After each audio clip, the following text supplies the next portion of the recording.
Student, पिछले lecture में हम आपको फंडामेंटल थ्योरम ऑफ अरिथमेटिक कराए थे और उस पे कुछ रिजल्ट कराए थे, कुछ क्वेश्चन कराए थे। उसी के बेसिस पे कुछ एप्लीकेशन हैं, उसको आज कराएंगे। एप्लीकेशन कुछ उसके बेसिस पे क्वेश्चन हैं, उसको आज हम कराएंगे। अब आपको रिमाइंड करा देते हैं कि फंडामेंटल थ्योरम ऑफ अरिथमेटिक क्या था। फंडामेंटल थ्योरम ऑफ अरिथमेटिक में हमें पढ़े थे कि हर एक कंपोजिट नंबर को यूनिकली एक्सप्रेस्ड किया जा सकता है प्रोडक्ट ऑफ प्राइम के रूप में। तो पहले तो हमने बताया था कि हर एक कंपोजिट नंबर को प्रोडक्ट ऑफ प्राइम के रूप में लिख सकते हैं जो कि यूनिकली है। ठीक है, ये हमने बताया था। तो उसी बात को ध्यान में रखते हुए इन क्वेश्चनों को लगाएंगे। देखिए, find the HCF and LCM of 126 and 156 using prime factorisation method. मतलब ये लिख दिया है कि आप प्राइम फैक्टराइजेशन मेथड को यूज करते हुए इनका एचसीएफ और एलसीएम निकालिए। ठीक है, अब देखिए, अब हम आपको एचसीएफ और एलसीएम क्या होता है, जो बेसिक डिफिनीशन पहले वो आपको हम बताते हैं, इसके बाद इन क्वेश्चन को कराएंगे। देखिए, एचसीएफ क्या होता है। एचसीएफ का मतलब है हाईएस्ट कॉमन फैक्टर।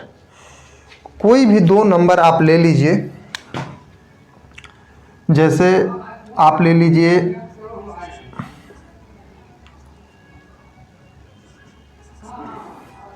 ठीक है, हम ले लिए दो नंबर 12 और 42। ठीक है, अब हमको इसका एचसीएफ निकालना है। क्या निकालना है? एचसीएफ निकालना है। तो देखिए, एचसीएफ का मतलब होता है हाईएस्ट कॉमन फैक्टर। हमें ऐसा नंबर पता करना है। एचसीएफ का मतलब यही हुआ कि हमें वो नंबर पता करना है जो कि बड़ा से बड़ा नंबर हो और इन दोनों को डिवाइड कर दे। ठीक है, तो सबसे पहले हम देखते हैं कि इसको कौन डिवाइड कर देता है। तो हम इन दोनों को कौन डिवाइड कर देता है, तो आप देखेंगे कि इसको क्या है, 1 भी डिवाइड करेगा। ठीक है, इसको यूनिट प्लेस पे 2 है तो 2 भी डिवाइड करेगा। 3 4 जा 12 और 3 1 जा 14, 3 जा 42, ये 3 भी डिवाइड इसको करेगा। और 3 और 2 दोनों डिवाइड किया है तो 6 भी डिवाइड करेगा।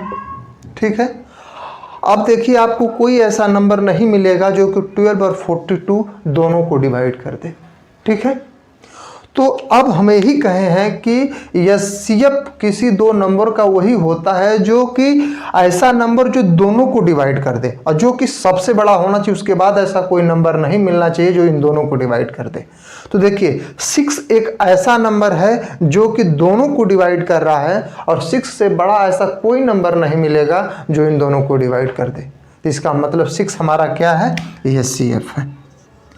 ये तो बेसिक से हम बता रहे हैं। ठीक है, अभी जो प्राइम फैक्टराइजेशन मेथड है उसको भी हम आपको बताएंगे।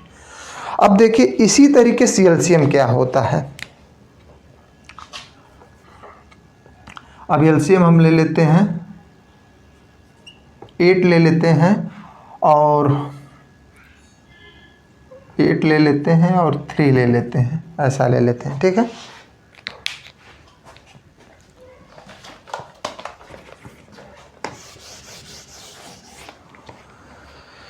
देखिए, अब एलसीएम 8 3 का मतलब क्या है।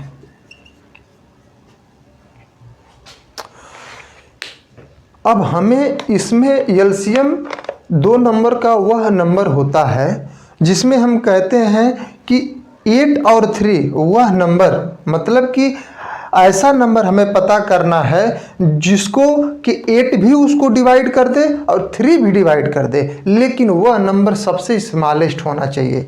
एलसीएम का मतलब होता है लीस्ट कॉमन मल्टीपल, मतलब छोटा से छोटा नंबर होना चाहिए। ठीक है, तो अब आप देखेंगे कि इसको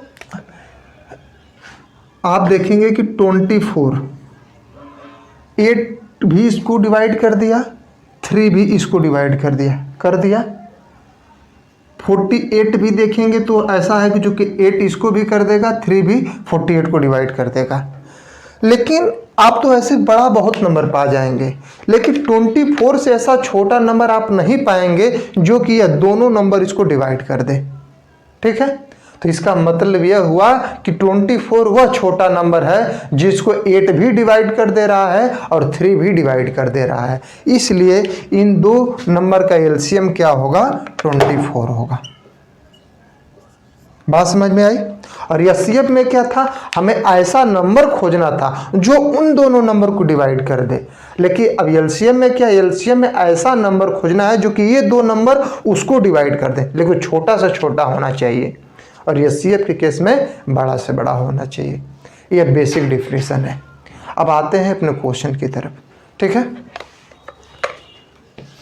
तो एलसीएम और एचसीएफ क्या होता है ये हमें पता होना चाहिए। बेसिक क्या डिफिनीशन है इसलिए पता होना चाहिए कि जब आप उसका एप्लीकेशन लगाएंगे, वर्ड प्रॉब्लम लगाएंगे, ठीक है, तो उसमें बहुत आपको मदद मिलेगी। आपको यह जानना नहीं पड़ेगा कि लार्जेस्ट लिखा है कि लिस्ट लिखा है कि स्मॉलेस्ट लिखा है। इससे आपको ये नहीं पता लगाना होगा कि लार्जेस्ट है तो एचसीएफ होगा, लिस्ट है तो एलसीएम होगा। ये सब की ज़रूरत आपको नहीं पड़ेगी। ठीक है, अगर आपको डिफिनीशन कंफर्म है तो। ठीक है, अब देखिए, अब हमें find the HCF and LCM of 126 and 156 using prime factorisation method. अब देखिए, हमने बताया था 126 और 156 ये दोनों एक कंपोजिट नंबर हैं।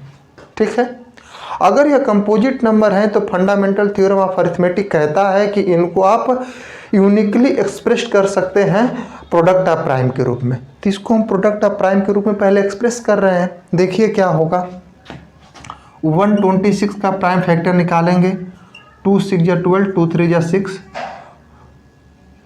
3 2 जा 6, 3 1 जा 3, 3 7 जा 21, 7 1 जा 7।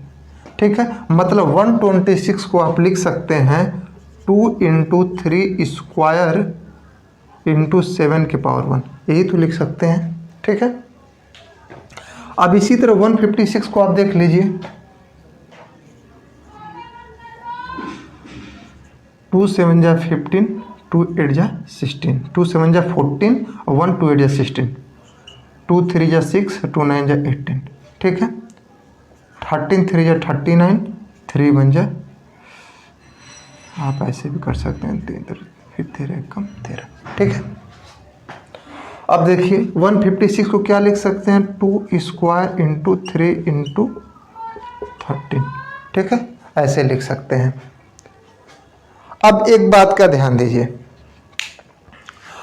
अब तो इनका प्राइम फैक्टराइजेशन हमने कर लिया। ठीक है, अब इसी मेथड से, अब इसको जब हम प्राइम फैक्टराइजेशन इन दोनों का कर लिया, अब इसी बात को ध्यान में रखते हुए इनका एचसीएफ और एलसीएम निकालेंगे। तो आप देख रहे होंगे कि हम ऊपर कुछ बातें लिखी हैं, तो इसको देखिए। अब कोई भी दो नंबर ए और बी हैं तो उसका एचसीएफ क्या होता है? लिखा है product of common term with lowest power, मतलब कि जो भी कॉमन टर्म है, जो भी उसमें कॉमन टर्म है उनको लेंगे, लेकिन उनमें से जो सबसे लोवेस्ट पावर होगा वही लेंगे। ये क्या होता है? एचसीएफ होता है। तो यही हम लिखेंगे। देखो, तो इसका मतलब ये हुआ कि एचसीएफ 126 और 156 क्या होगा? Product of common term with lowest power. ठीक है, अब देखिए आप कि 2 कॉमन है इस, और इसमें 2 कॉमन, तो इसका लोवेस्ट पावर क्या है? 2 की पावर 1 है, तो 2 के पावर 1 ले लिया हमने। ठीक है, इसके बाद 3 का टर्म भी इसमें कॉमन है, तो इसका मतलब 3 का सबसे लोवेस्ट पावर क्या है? 3 के पावर 1 है, तो ले लिया हमने। अब देखिए, इसमें तो 7 है लेकिन इसमें नहीं है, तो मतलब कॉमन टर्म नहीं, तो इसको नहीं लेंगे। इसमें 13 है लेकिन इसमें 13 नहीं है, इसलिए कॉमन नहीं, इसलिए नहीं लेंगे। तो इसका मतलब 2 3 जा 6, तो इसका मतलब कि 126 और 156 का एचसीएफ क्या होगा? 6 होगा। ठीक है,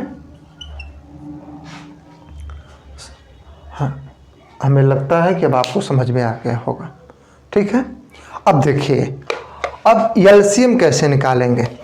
अगर आपको एलसीएम इसका निकालना हो तो क्या होता है?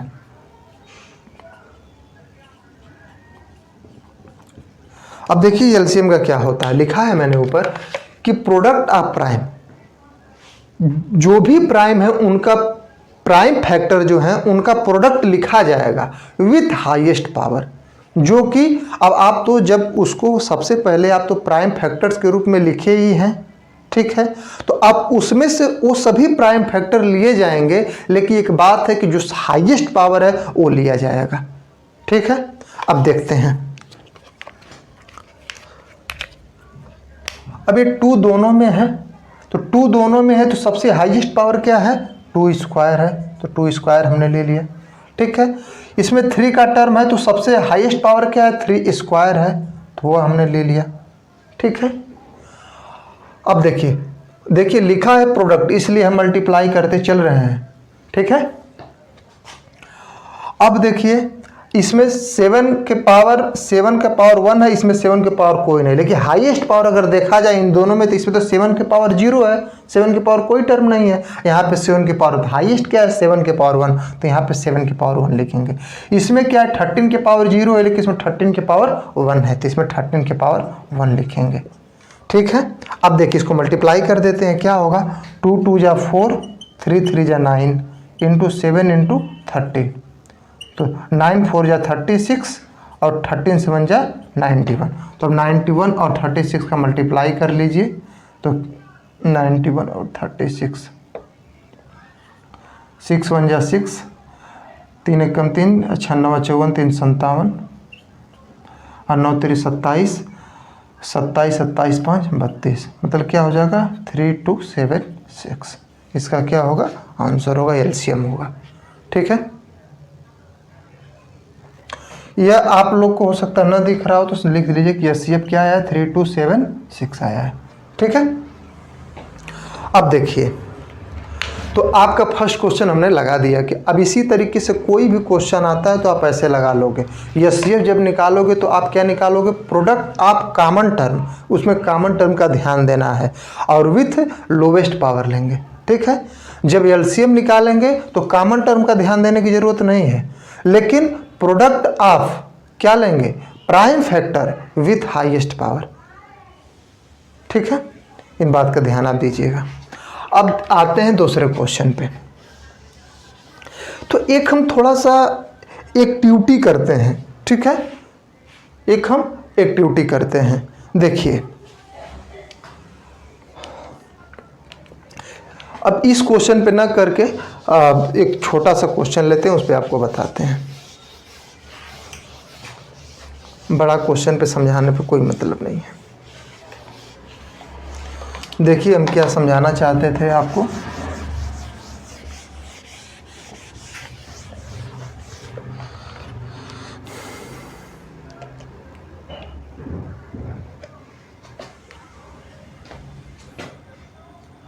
एटीन और 30, इसका सबसे पहले हम एचसीएफ निकालेंगे और एलसीएम में निकालेंगे, और जो हमारा एक एक्सरसाइज भी हो जाएगी। पहले फर्स्ट मेथड जो प्राइम फैक्टराइजेशन मेथड उसी से इसको निकालते हैं।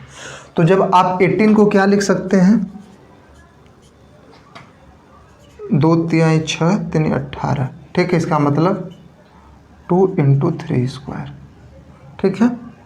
अब ये 30 को क्या लिख सकते हैं, 2 × 3 × 5, 2 पावर 1 × 3 के पावर 1 × 5 के पावर 1, ठीक है। अगर आपको एचसीएफ निकालना है 18 और 30 का, तो आप क्या देखेंगे कि इसमें से product of common term with lowest power, तो 2 इसमें है। अब सबसे कॉमन लोएस्ट टर्म क्या है, 2 के पावर 1 है तो ले लिया। 3 इसमें है तो सबसे लोएस्ट पावर क्या, 3 के पावर 1 हमने ले लिया। अब इसमें कोई लोएस्ट पावर कॉमन टर्म नहीं है जिसका लोएस्ट पावर हमें देखने की ज़रूरत है। 2 3 या 6 इसका आंसर हो गया, एचसीएफ हो गया। अब एलसीएम 18 और 30 का देखते हैं तो क्या हो जाएगा। अब देखिए जो प्राइम फैक्टर है उनका प्रोडक्ट लिखेंगे और विथ हाईएस्ट पावर, तो 2 है, इसमें हाईएस्ट पावर क्या है, 2 के पावर 1 तो 1 लिखेंगे। 3 इसमें 3 टर्म है, ठीक है, जो कि सबसे हाईएस्ट पावर क्या है, 3 स्क्वायर, तो ये ले लेंगे। इसमें 5 है लेकिन इसमें नहीं, इसमें 0, 5 के पावर 0 है, इसमें 5 के पावर 1 है, ठीक है।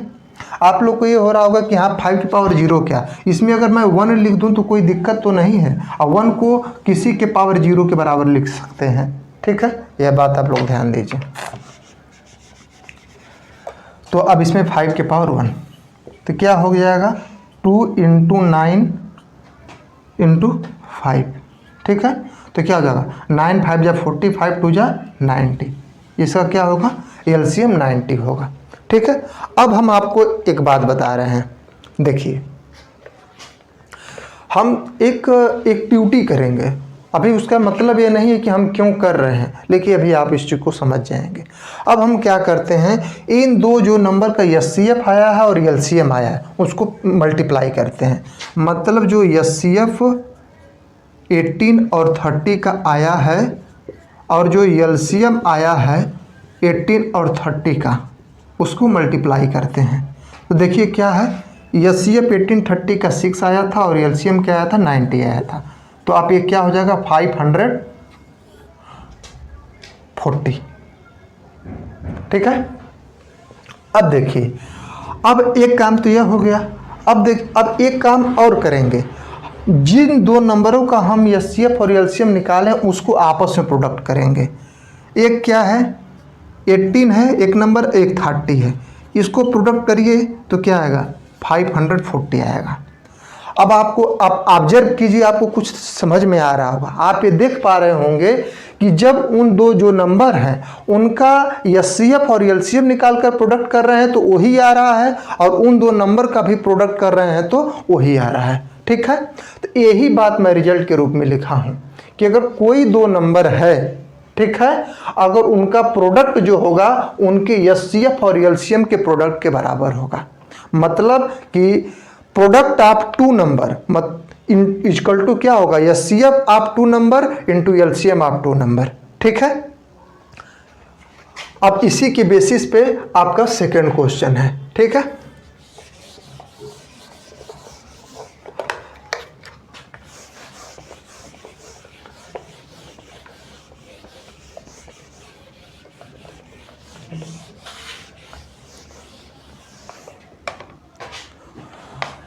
देखिए अब क्या है, सेकेंड का हम सॉल्यूशन करते हैं।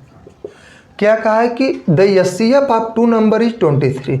मान लेते हैं कि वह नंबर ए और बी है और इस दो नंबर एचसीएफ ए और बी का क्या है 23 है, और एलसीएम क्या है 14 ए और बी का एलसीएम क्या है 1449 है। ठीक है, और कह रहा है कि if one of the number is 161, मतलब उसमें से कोई भी एक नंबर 161 है, तो हम मान लेते हैं कि ए क्या है ए 161 है। अब हमें क्या करना है फाइंड द अदर, जो दूसरा नंबर बी है उसको पता करना है। तो अभी हम क्या पढ़े थे कि दो नंबर का जो है उनका प्रोडक्ट जो है वो किसके बराबर होता है, उनकी एचसीएफ और एलसीएम के। यह बात हमने पढ़ी थी, एचसीएफ और एलसीएम के प्रोडक्ट के बराबर होती है। तो ए तो हमें दिया है 161, ये बी हो गया। एचसीएफ क्या दिया है 23 और एलसीएम क्या दिया है 1449। अब आप बताइए, अब इसको बी की वैल्यू निकाली जा सकती है कि नहीं, 23 × 1449, ठीक है, अपन 161। तो आप देखिए 23 7 3 21, 7 दूना 14 16 हो जाएगा। ठीक है, अब 7 से इसको काट दीजिए, 7 2 जा 14 और 7 7 जा 49, 207 होगा। यहाँ पे डिवाइड नहीं किया गया था इसलिए जीरो हम बीच में बढ़ाए हैं। तो इसका मतलब b = 207, मतलब जो सेकेंड नंबर है वो क्या है 207 है। अब देखिए एक बात हमको, अब लिखता क्या है, ऐसे लिखता है कि दो नंबर मतलब first number into second number equal to HCF of first number और second number into LCM of first number into second number. अगर आप फर्स्ट नंबर आपको पता करना हो तो HCF into LCM of that number upon second number. अगर आपको एचसीएफ पता करना हो दो नंबर का तो ये तीनों बात दिए रहेंगे। मतलब 4 बातें हैं, 4 बातें में से अगर 3 दिए हैं तो एक अननोन को पता किया जा सकता है। ठीक है, अब आते हैं थर्ड क्वेश्चन पे।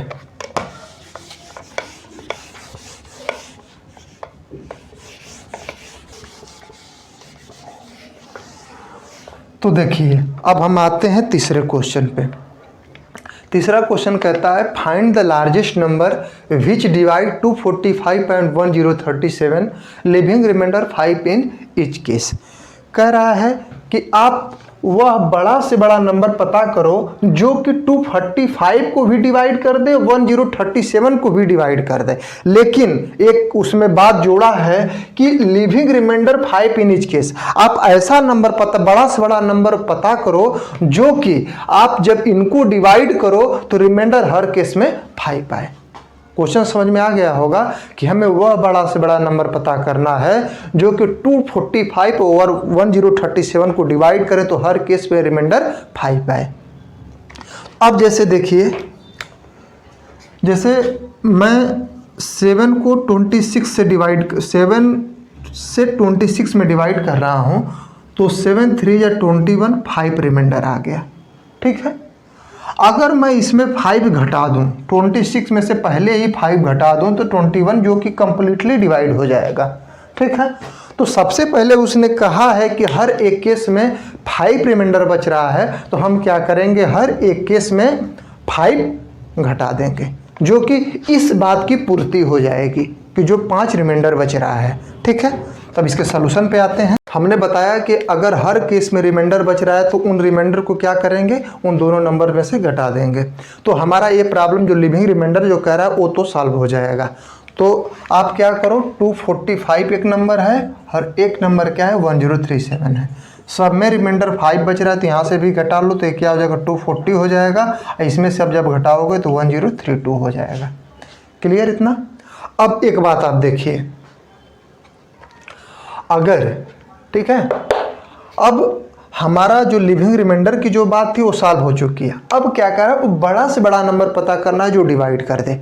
ठीक है, और हमने, अब आप मैच कीजिए कि मैं किस डिफिनीशन में यह बात बोला हूं कि वह बड़ा से बड़ा नंबर पता करो जो इन दोनों को डिवाइड कर दे। अब तो यहाँ पे जब रिमाइंडर निकल गया तो इसका मतलब कि जो भी नंबर होगा, जिस नंबर की बात कर रहे थे जिससे डिवाइड करने पर रिमाइंडर बच रहा था, अब वह नंबर इन दोनों को डिवाइड कर देगा।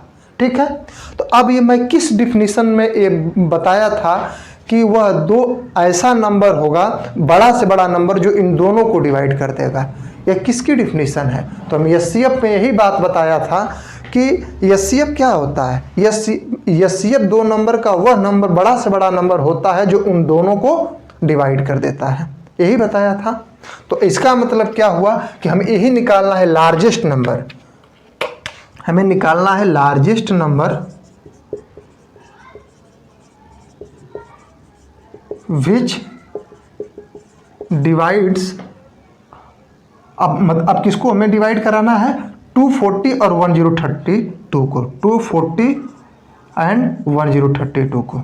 क्यों, क्वेश्चन में था कि 5 रिमाइंडर हर केस में बच रहा है, जब उसको घटा दिया तो इसका मतलब वो जो जिससे वो रिमाइंडर दे रहा था अब उसे कंप्लीटली डिवाइड हो जाएगा। तो कंप्लीटली कब डिवाइड, 240 और 1032 को कंप्लीटली डिवाइड कर देगा।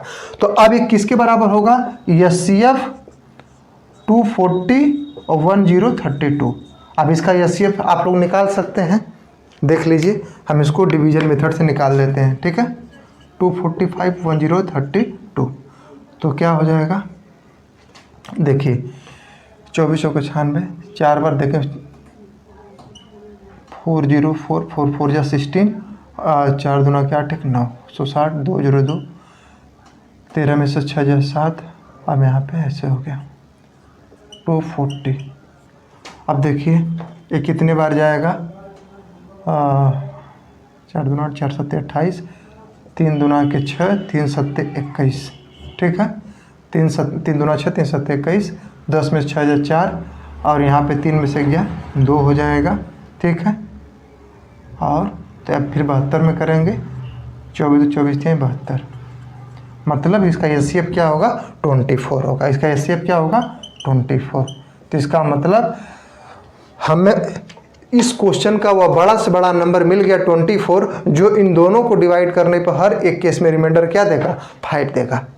तो अब देख लीजिए एक बात, कि सबसे पहले हमने क्या किया है, जब रिमाइंडर बच रहा है तो सब में हम रिमाइंडर जितना बच रहा है उसमें से हर एक केस में घटा देंगे। ठीक है, और घटाने के बाद अब हम जो डिफिनीशन है उसको लगाएंगे। डिफिनीशन अब देखेंगे किसकी डिफिनीशन से मैच कर रहा है, कि वो बड़ा से बड़ा नंबर पता करना है जो दोनों को डिवाइड कर दे। इसका मतलब यहाँ पे एचसीएफ की बात हो रही है, तो एचसीएफ हमने निकाल दिया और वही उसका आंसर होगा। तो आज के लिए बस इतना ही। अगले लेक्चर में हो सकता है आपको अब नया टर्म पढ़ाएंगे, अब क्वेश्चन नहीं कराएंगे। ठीक है, थैंक यू।